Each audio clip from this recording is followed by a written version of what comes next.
I just flew in yesterday, so we put together a set of slides, and the purpose of my talk is really to share with you a story.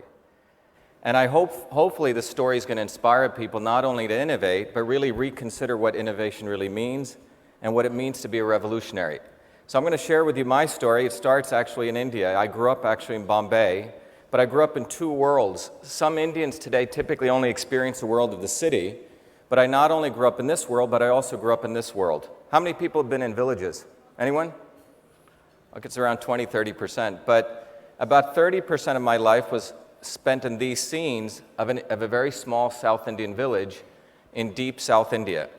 And if you've been to these villages, they have a very different quality than what you see in most of, urban India. Both are absolutely valuable, but they have very different structures. And in this village, my grandmother was a poor village farmer, and so were my grandparents. They were small farm rice paddy farmers, cotton, and they grew peanuts. And in fact, this is a picture of my grandmother. So you don't find, I don't know how many people have had grandmothers, but my grandmother had tattoos, but she was a shaman. In the Indian tradition, there's two systems of Indian medicine some of you may know of called Ayurveda and Siddha. How many people have heard of them? Most people, okay.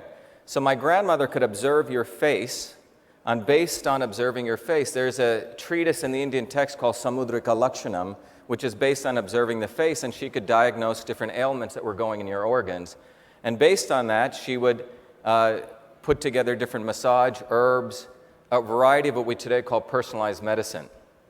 And in this environment, I also grew up in another world. My grandmother taught me the great stories of Ram, fighting Ravana, and the deep loyalty among, Hanuman and Ram. So it was a very interesting environment I grew up in because I grew up with these epic stories. But in these epic stories, the heroes that I worshipped were not, probably some of the heroes that are popularly known in Indian history, but they were people like Bhagat Singh, Crazy Horse. These were revolutionaries, Che Guevara. And those were the heroes that I was brought up with as a child. So for me, when my parents, these are actually pictures of my sister, myself, and my parents, when we emigrated to the United States, I had a much deeper sense of what India was. You see, I grew up, in India we don't talk about the fact that there does exist a caste system, but I was what you would call the lower caste. And when my parents moved to India, to the United States, we moved to Paterson, New Jersey. If you've been to Paterson's the poorest city in the United States, predominantly African American. And in about 7 years, my parents moved to the wealthiest city in the United States because, as you know, most Indians care about education, and education was core. So whatever money they saved, they moved to the better public school systems. So this was me at about 13, 14 years old. Now, what was interesting about this 14-year-old kid, he was very ambitious. And I actually started working in a medical school. Remember, I had this deep interest in medicine. So by the age of 14, I had completed all the high school math courses. My parents were afraid I was going to drop out. And I ended up getting accepted to New York University, which is one of the prestigious U.S. universities. In fact, I got accepted into their computer science program, where 40 students were accepted. I was the only Indian. And in that computer science program, I graduated number one. And in the summer of that, my mother introduced me a physicist who ran a medical college in Newark, New Jersey. Anyone heard of Newark, New Jersey? Yes? Well, Newark is, again, predominantly 95% African American. Very few people, white people, in fact, go there. In fact, I was joking with, I think, Brian Shaw, and he said, today even people don't go there. So in that medical school was a high-energy experimental physicist by the name of Les Michelson, and Les offered me the chance to do medical research. So I don't know if you know, babies die in their sleep. It's called sudden infant death syndrome, SIDS. So I was looking at baby sleep patterns, and this is a research project I wanted to do to find out if you could observe baby sleep patterns and predict the onset of an apnea. But before I was allowed to do that, they wanted to make sure I could program. Now remember, I had 7 different programming languages. In the 1970s, if you went into a typical office, there was a thing called the inter-office mail system. Not only that, but the secretary in an office was typically a woman, 99.99. In fact, I think 100% were women. And they were relegated to the typewriter on a, as you see in this picture here, the typical secretary had a typewriter.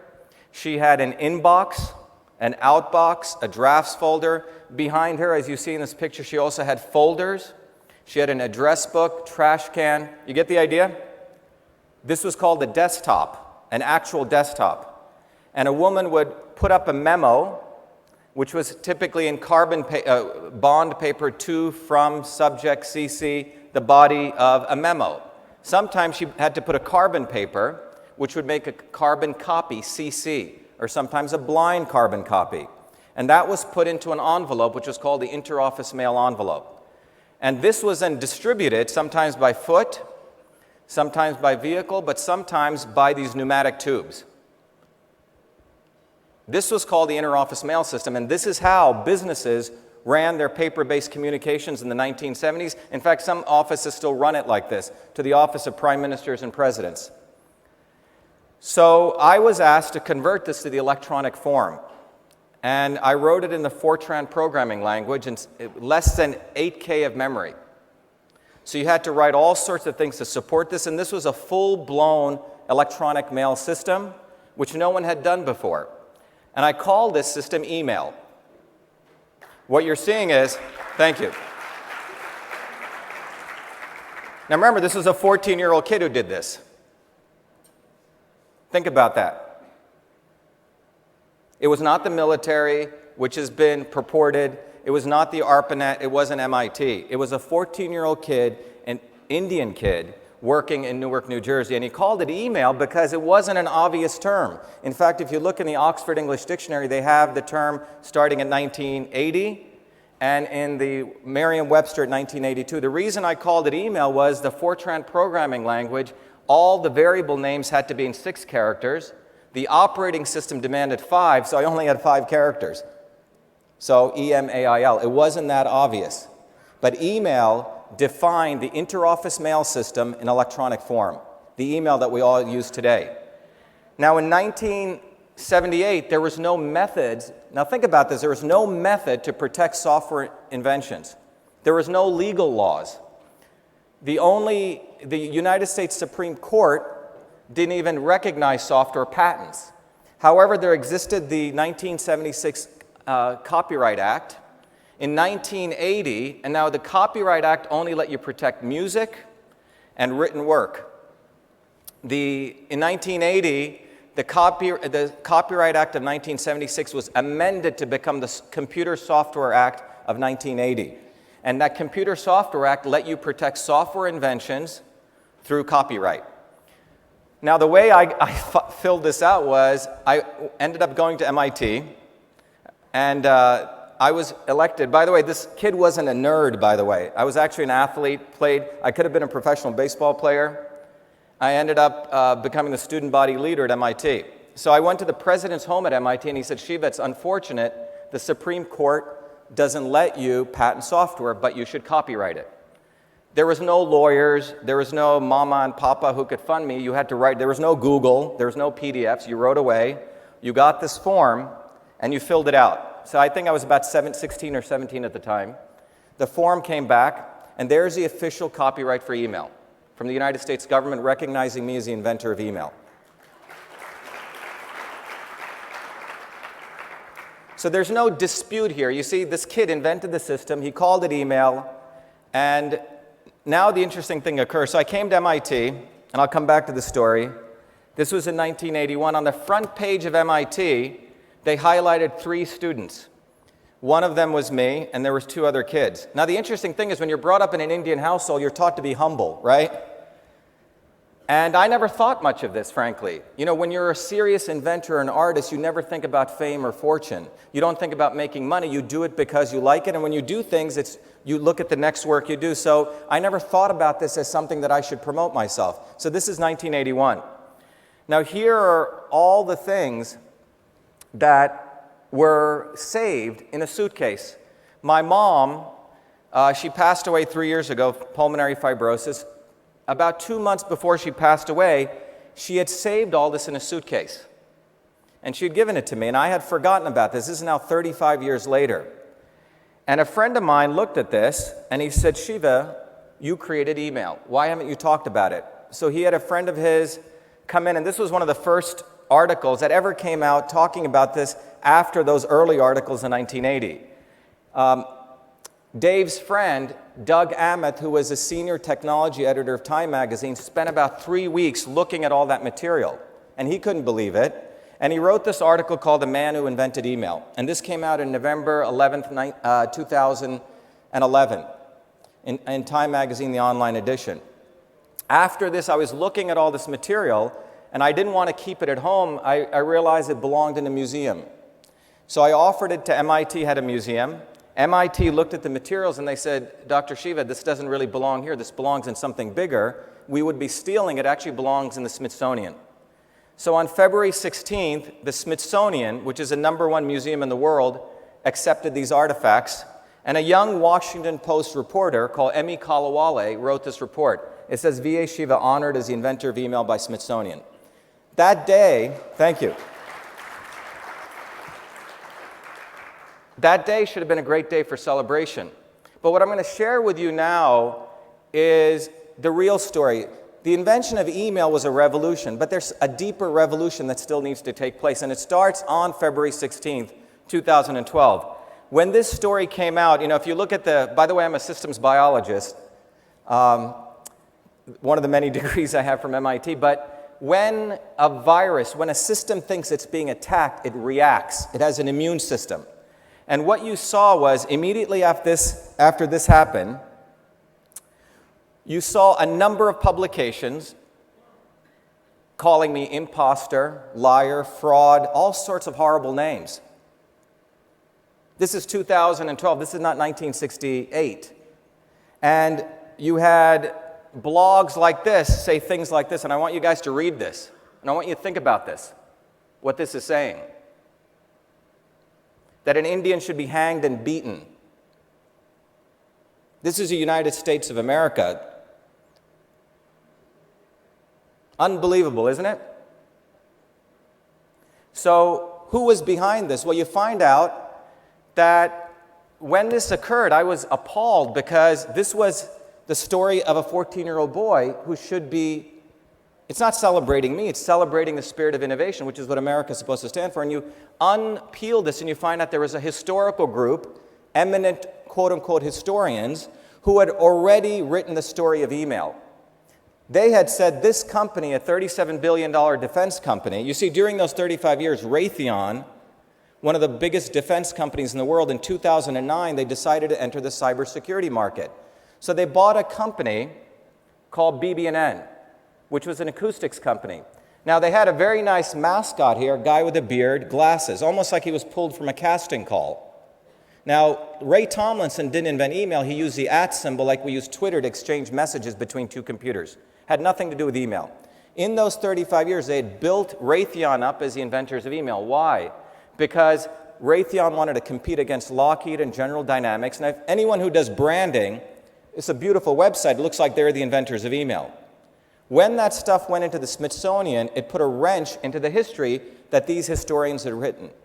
The unfortunate thing for them was that the inventor of email was still alive. Typically what happens is history is written by the victors and there's no one else to challenge it. So what did we do? And I'll come back to that. Before I talk about that, how we reacted. Now, I had some experience, fortunately, in looking at in some ways as an entrepreneur, as an innovator, looking at how you fight large infrastructures who have systems. Some of you may know in 2008, I came to India on a Fulbright scholarship. I did research. I'm deeply interested in Indian medicine. I was finishing up my research, and as I was about to leave, I got recruited to run the largest innovation center at the additional secretary level by Manmohan Singh, 2 levels below him, to be the CEO of a new spin-off to support CSIR. About 3 months into it, I realized that they really didn't want me there to do any change. They really wanted the MIT guy there to promote to the Indian public change was taking place. And I really had very little patience for that. 6 months I wrote a report sharing with them the observation that there were tremendously talented Indian scientists across the 37 labs of CSIR, 4,500 scientists, but the nepotism, the feudalism was actually suppressing these scientists. And that if we didn't break feudalism, you can forget about enabling these scientists to produce. Well, this report got sent out, it got leaked to the press, and I was fired in 5 months, okay? And the interesting story with this is, it appeared all over India. And I was told that you're going to be put in jail, because you know, within the government, when you're a government employee, people can make up all sorts of stuff. Before I was, Star News asked me to do an interview, primetime interview. Before I was going to do the interview, I was told if you do this interview, you'd be thrown in jail. I talked to someone at the time. They said, you should leave. I called the U.S. Embassy. They said, you should leave. But in that instant, I thought about my grandparents who had nothing. I thought about the fact that I had a lot. I had already achieved a lot. And if I didn't say anything, what was I really? And I remembered my great heroes, Bhagat Singh, Che, etc. And in that 8 minutes, I gave an interview. That interview hit prime time, and I shared with them the fact there's tremendous talent in India, but a few people, for their own selfish reasons, contain that. And then subsequent to that, I was told people were coming, so I went up through the Nepal border, crossed, and many of you don't even know the story. Went to India, went back home. The day I got home, Nature magazine, anyone know Nature? It's the most eminent science magazine in the world. They said, you know, Dr. Ayyadurai, we've been observing this institution for nearly 70 years and it hasn't done anything. We'd like your commentary. So I wrote an article called Innovation Demands Freedom. I think Entrepreneur 2015, it was a beautiful video you guys played at end of it, freedom, and that's what innovation is really about. So I wrote this article sharing my observations and in fact saying, let's have an open forum. Not only that, Bhargava, everyone know Professor Bhargava? Bhargava is one of the most eminent scientists. He wrote to the Prime Minister saying, look, you should meet with Shiva. His report is absolutely honest, and it would be a great pity for India to lose him. Well, Manmohan Singh never met with me. And what's also fascinating is the editor of Nature India was threatened, and this article gets pulled down. So the reason I want to share with you is I had gone through that firefight, okay? This is a picture of me burning the South African flag on the steps of MIT. Because MIT had investments in South Africa. So you're not only talking to an innovator, but you're talking to someone who's actually a revolutionary, believes that the purpose of existence is to fight for freedom. So this is a picture of me challenging the president of MIT, why MIT had investments in South Africa. This is 1986. And this is me fighting for one of my friends who'd been thrown in jail by the Sri Lankan government. And this is me on my PhD day asking the US to get out of Iraq. Half of the people booed me, and the other half gave me a standing ovation. The point is you have to do what's right in life, and I believe that's what I was doing in this situation. So getting back to the invention of email, you see, so the unfortunate thing for those people who were attacking me, I wasn't just some kid or a nerd who'd built something. I actually had some political experience. So what did we do? We went back, and I had 3 MIT students who stayed in the MIT libraries for 6 months, and we went through everything. Because when you're attacked like this, you start thinking something's wrong with you. It attacks your self-worth, and you have to go deep down into yourself to believe in who you are. And what we found, this is why I believe there's a God, we found this document written by this guy, David Crocker, who was attacking me. Everyone read this document. It says, at this time, he's writing this in December 1977. No attempt is being made to emulate the full-scale interorganizational mail system. The fact that the system is intended for use in various organizational contexts and by users of differing experience makes it almost impossible to build a system which responds to all users' needs. He wrote that in December 1977. This is a guy of the ARPANET. Now, why did he write that? Because the military had no interest in helping office workers, civilian office workers, move from the computer keyboard to the terminal. You see, these guys were nerds. They were just trying to get a message passed from point A to point B for battlefield communications, versus that 14-year-old kid who was actually trying to break an elitist barrier, help the secretary start using the computer. That's what email is.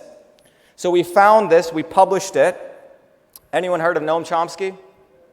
So Chomsky, I had known as an advisor. Noam came out. They were trying to say uppercase email is different than lowercase email. Okay? The argument started becoming absurd. Chomsky came out and he said, look, I've read the material. Email, uppercase, lowercase, any case, was invented by a 14-year-old boy. The other piece of experience I had was looking at systems. I'm a systems scientist. I used to teach a course at MIT where I used to teach kids how to combine systems theory. I also have a degree in art and design, by the way, and how to combine systems theory to start looking at interconnections. So these are some of the work my students have done. So one of the interconnections I saw was last year. Remember, so if you look on the internet, you'll see this controversy. You'll see people destroying my Wikipedia page. Amazing what can happen. All my achievements are removed from my Wikipedia page. People attack Washington Post. Every time we'd get an article, the major media would pull it down from this influence. Now, this is even more interesting. This is Walter Isaacson, who's a liberal writer, and this comes out last year. Isaacson knows this controversy is going on, and it's called The Innovators of the Digital Age. Now, let's look at this. I'm going to show you some pictures. Okay, these are the great innovators of the digital age. What's common about all these people? Anything common? Okay. And this is Vannevar Bush. He was a president of MIT in 1940. He started Raytheon. Isn't that interesting? And he praises him. And what's even more interesting is President Eisenhower, when he left office, he warned America that the destruction of innovation, the destruction of the American freedom would be the military-industrial complex, and Senator William Fulbright used that term. And what did he mean by that? It meant the triangle of the military, on the one hand, the triangle of big universities, and the triangle of big industry. And he said that triangle allows these people in. You see, Isaacson's book is saying that in that triangle is where great innovation comes. And this kid cannot belong to that triangle. You see, when I was at MIT, I was on the front page of MIT 3 times. But when I said email was done outside of that triangle, it destroys a narrative, because a narrative is all great innovations come out of war, that you have to kill and maim people, and then you get innovation. But the fact is, all great innovations, and that goes back to the history of India 5,000 years, does not come out of war. It comes out of actually solving civilian problems, solving day-to-day things. That kid was not solving a military problem. He was solving a civilian problem. How do you move the secretary from the typewriter to the terminal? You follow me? That's what this is about. Now, this story isn't that different than if you read this book called The Inside Job, a movie that came out, which talks about this eminent professor who wrote an article, beautifully written scholarly article that says that, Iceland is a great economy to invest in. A few months later, the Icelandic economy falls, 2009, and that's when the entire crash took place. But that eminent scientist was never put in jail. Here's another example. For 50 years, we were told that smoking was good for you. In fact, this book came out 50 years later. Scientists and other people collaborated to get this kind of stuff out. 50 years later, we find out smoking is bad. But the history of innovation and the struggle of innovators doesn't only go back 50 years. You can look at Galileo. Galileo had actual evidence. The sun is the center of the solar system. He was crucified. And it was only in 1992 that the Catholic Church that they said they made a mistake.